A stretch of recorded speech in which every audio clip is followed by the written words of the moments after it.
In the Scottish Rite Ritual Monitoring Guide for 2009, Arturo de Hoyos has put this together under the guidance of the Supreme Council of the Southern Jurisdiction for the 33rd degree Scottish Rite.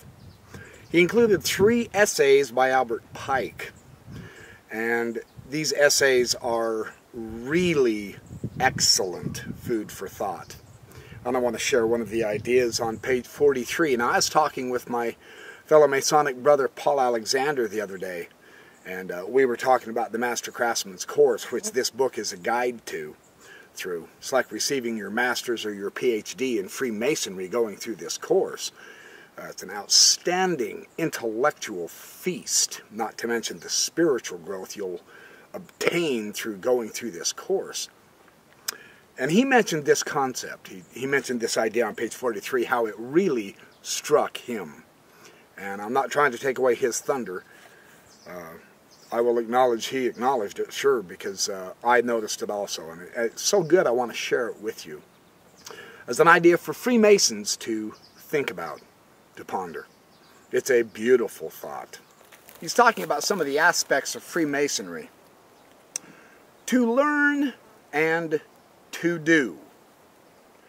This is the soul's work here below.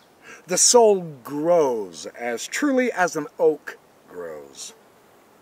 As the tree takes the air and the particles that float about in the air, the dew and the rain and the food that in the earth lies piled around its roots, and by its mysterious chemistry it transmutes them into sap and fiber, into wood and leaf and flower and fruit and taste and color and perfume. So the soul drinks in knowledge, and by a divine alchemy changes what it learns into its own substance, and develops it from within outwardly, and grows with an inherent force and power, like those which lie hid in the small germ of the acorn. To sleep little and to study much. To say little and to hear and think much.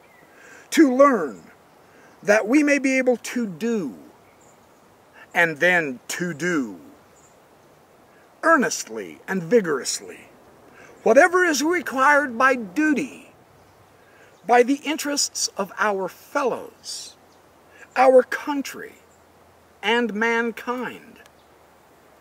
These are the duties which Masonry prescribes to its initiates. To labor, to work, is to worship in the service of our fellow human beings. That's the idea, that's the philosophy, and that's the work of Freemasonry. Albert Pike captures that so powerfully well here. It requires of a Freemason honesty in contracts, sincerity in affirming, simplicity in bargaining, and faithfulness in performing. It says to them in the terse language of an old writer, lie not at all, neither in a little thing nor in a great, neither in the substance nor in the circumstance, neither in the word or in the deed.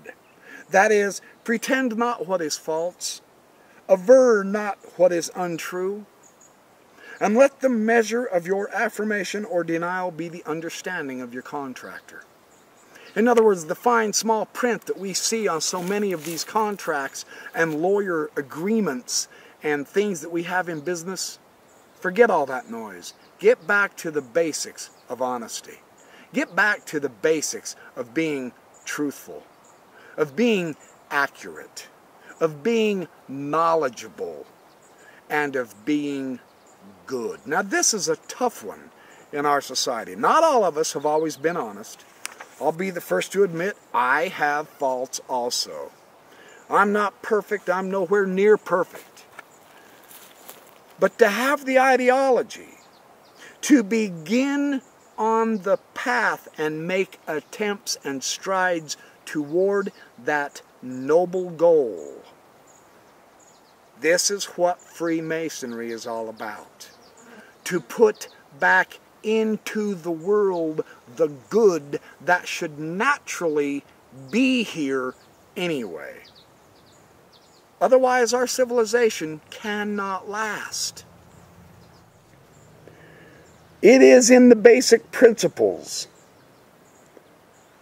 of truth, of knowledge, of goodness, of the attempts to elevate all of mankind that the future of our civilization resides. And as Pike said again on page 53, he said, "Make this our motto. Do that which thou oughtest to do, let the result be what it will. If you have prudence, justice, mercy, love, faith, hope, charity, benevolence, and goodness flowing out of you into the world, then do what you will, and let the consequences follow. It can inevitably be but for the uplifting of all of mankind." That's the results we want. That's the results we need in our world today.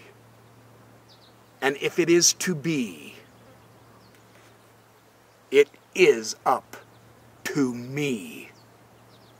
It begins with each individual.